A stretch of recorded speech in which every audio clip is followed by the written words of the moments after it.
Assalamualaikum warahmatullahi wabarakatuh. Ya, kita bertemu pada mata kuliah metode penelitian hayati dan penulisan ilmiah untuk step pertama.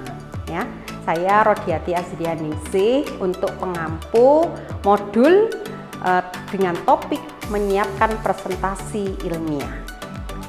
Jadi presentasi ilmiah adalah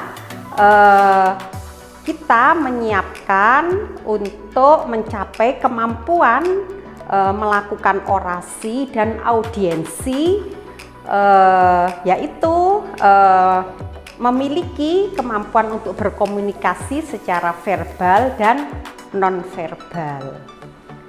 Nah, hal yang pertama harus diperhatikan adalah penyajian diri. Jadi kita perhatikan bahwa kita akan menghadapi audiens dan kita cukup memiliki pengetahuan dalam etika dalam menyajikan diri. Nah, perlu diperhatikan pakaian, sikap, dandanan, dan lain-lain. Jadi penampilan kita pada prinsipnya harus sopan dan pantas, begitu ya. Jadi kita sesuaikan etika kita dengan yang berlaku di Universitas Brawijaya dan kepantasan dalam berpakaian, gitu ya. Jadi misalkan kalau itu ada suatu pedoman bahwa penampilan pada saat ujian itu memakai baju putih, bawahan gelap begitu, kemudian harus memakai official cap gitu atau melakukan jas alma mater, maka penuhilah pedoman seperti itu gitu. Terus kemudian yang paling penting juga kesantunan ya, kesantunan dalam bersikap gitu ya. Kemudian yang kedua adalah pengelolaan perkataan dan percakapan ya. Sampaikan ide-ide kalian ya dengan jelas ya, kejelasan ucapan.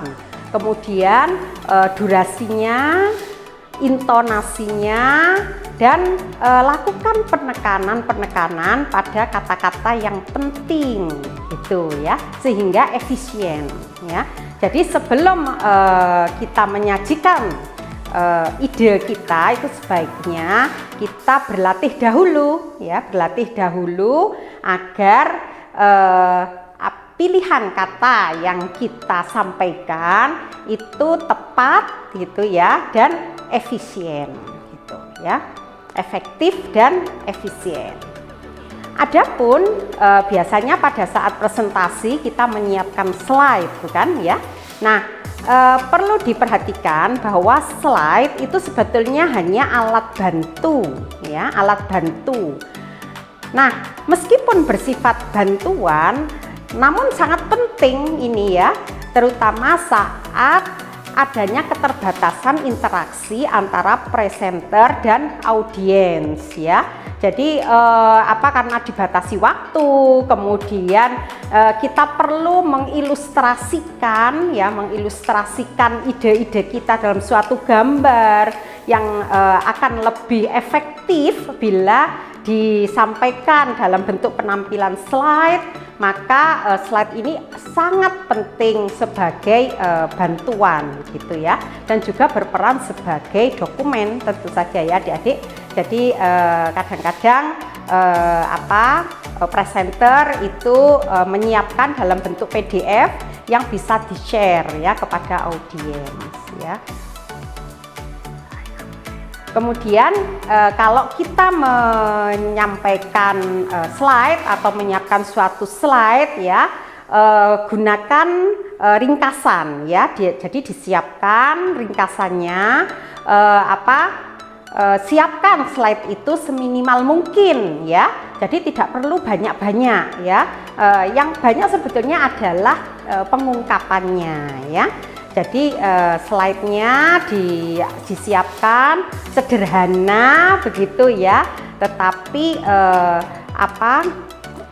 tajam ya, tajam pada fokus ide yang akan kita sajikan ya. Satu slide kira-kira disampaikan dalam waktu 1 menit ya.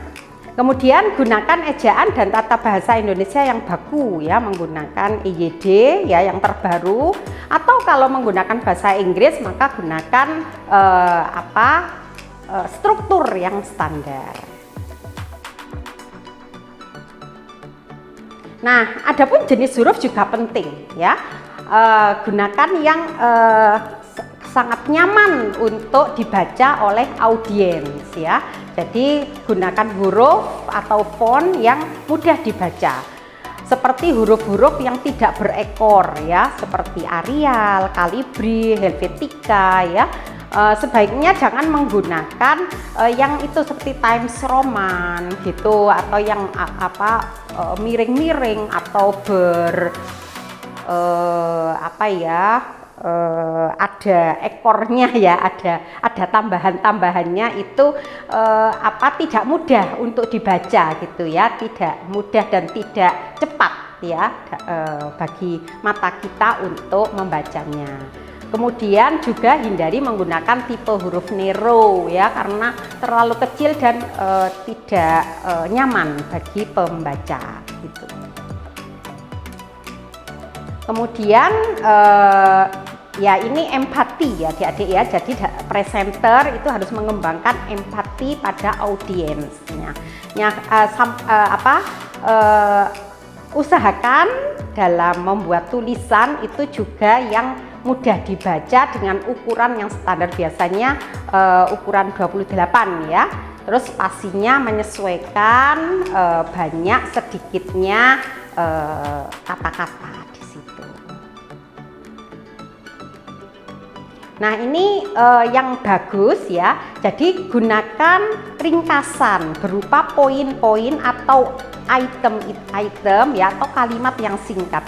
Ini contoh ya, jadi ini contoh, jadi ada suatu poin-poin ya, ada briefing, ada report, ada podcast, ada virtual presentation, ada webinar. Ini contoh ya, jadi bentuk-bentuk ringkasan ya yang terkelompokkan dalam suatu warna ya, jadi mudah ditangkap gitu ya, mudah ditangkap. Kemudian yang sebelah kanan juga demikian adik-adik, ada suatu bentuk grafik begitu, kemudian menjelaskan dalam suatu kalimat yang singkat gitu.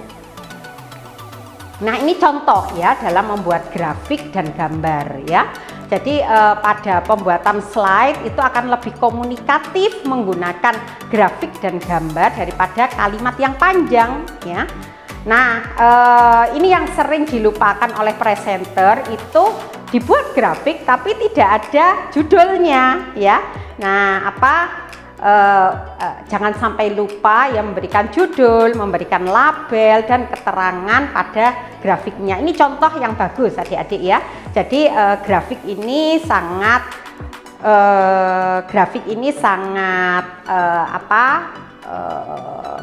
bagus, efektif, efisien gitu adik-adik ya.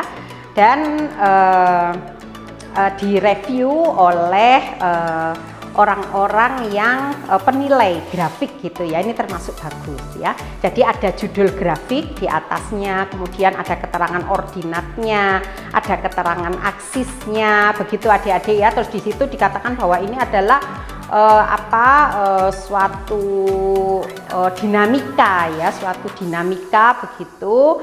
Kemudian ada ilustrasi ya, jadi ilustrasi begitu melihat grafik orang langsung mempunyai persepsi tentang air begitu ya. Kemudian ini materi ya adik-adik ya, materi yang dipresentasikan harus jelas ya, sehingga gambar ya, bentuknya, warnanya itu terlihat kontras gitu ya. Kadang-kadang akan lebih jelas karena ada orasi dan ada gambar begitu ya. Terus latar belakang slide-nya itu konsisten ya, tidak mencolok. Jadi adik-adik, karena itu seringkali kalau kita presentasi dalam suatu scientific forum ya, pada suatu forum-forum ilmiah, itu mereka tidak banyak menggunakan hiasan-hiasan latar belakang ya, karena untuk menampilkan suatu ide itu lebih fokus gitu ya. Demikian yang bisa saya sampaikan untuk materi menyiapkan presentasi, bagaimana menyiapkan presentasi secara atraktif, efektif dan efisien. Silahkan bila ada pertanyaan, ada diskusi, masukan, kita diskusikan bersama di kelas UMP HPI 1 ini. Terima kasih. Assalamualaikum warahmatullahi wabarakatuh.